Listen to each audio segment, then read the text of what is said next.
Вона лише на перший погляд була тендітною жінкою. Та всі, хто знайомився з нею ближче, розумів, у неї міцний стрижень, неймовірна сила духу і сміливість. Боротьба за права свого народу була в крові у нині покійної Віджиє Кашка. Вона пережила 2 депортації у 1944 і у 1969.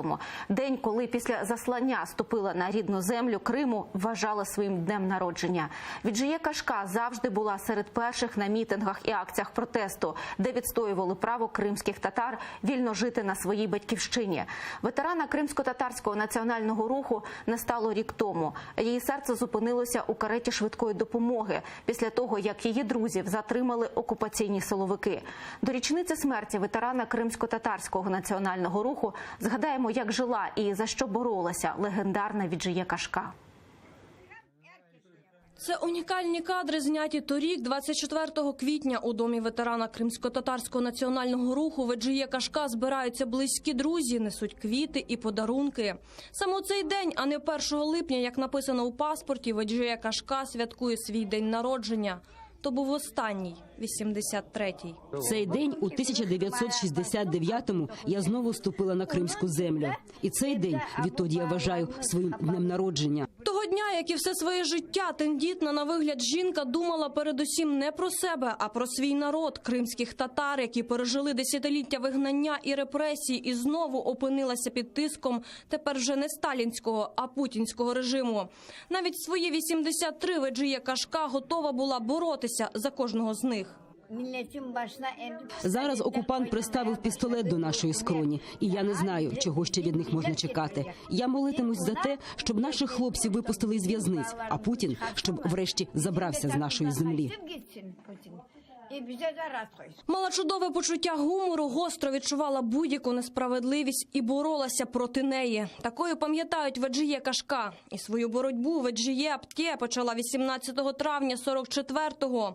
У їхній дім у селі Ускут поблизу Алушти прийшли НКВДисти. Тоді її, 10-річну дівчинку, разом з іншими кримськими татарами силоміць вивезли до Близького Сходу. В 69-му вони разом з чоловіком Бекіром і 4 дітьми роблять першу спробу повернутися в Крим. Та однієї ночі в їхній дім знову вриваються люди у формі і, як у 44-му, вимагають забратися.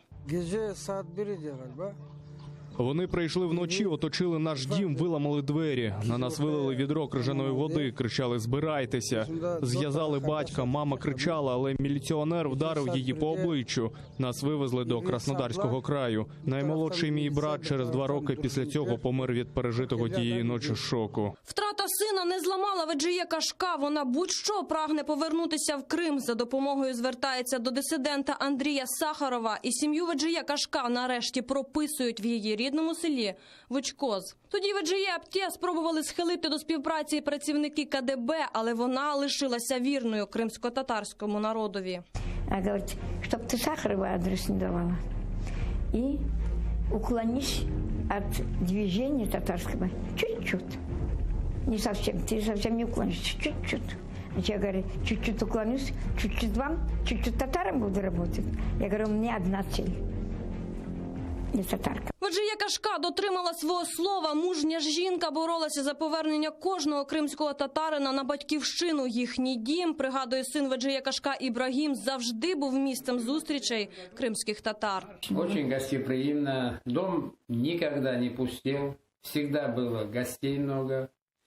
Всегда все это самое. И сама любила ходить на общественные мероприятия, по гостям. Ну, везде не было дня такого, чтобы она митинг пропустила или суд пропустила. Віджиє Кашка не пропустила й поїздку кримських татар до Києва у 92-му. Тоді під Верховною Радою вони просили дати автономію Криму. Проти неозброєних людей вийшли силовики зі сльозогінним газом і кийками. На цьому фото безжально б'ють Віджиє Кашка.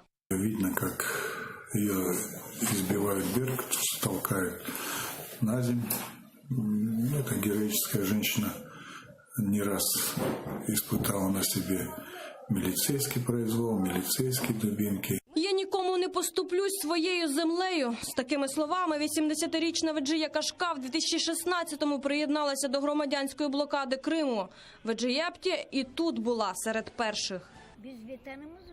Ми не повинні боятися. Ми не захоплювали нашу землю. Навпаки, це вони захопили її. Ми живемо на своїй землі. Нехай бояться ті, хто прийшов сюди без дозволу.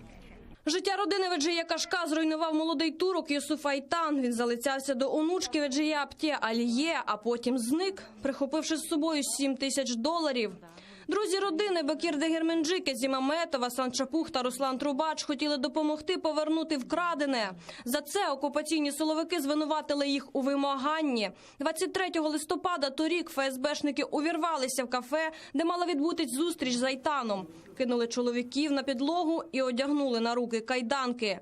Веджия Кашка теж була там. Від побаченого їй стало зле, і вона помирає у кареті швидкої. На похорон ветерана кримсько-татарського руху з'їхалися тисячі людей. Веджия Апте поховали у рідному Криму, в Новокленівці Білогірського району. Она для меня была все, она меня с рождения воспитывала. Перед смертю Веджия Кашка, ймовірно, вдарили прикладом автомата. Приголомшливе припущення висловив адвокат Микола Полозов. Довести це і тим паче покарати винних найближчим часом не вдасться. Говорят разные версии, которые противоречат действительно реальному, что там случилось. Якобы сердце остановилось, или еще что-то. Не дали осмотр трупа.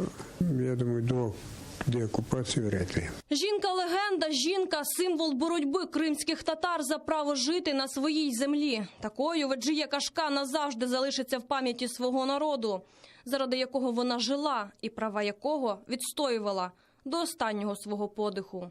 Тетяна Солій, Заман, АТР.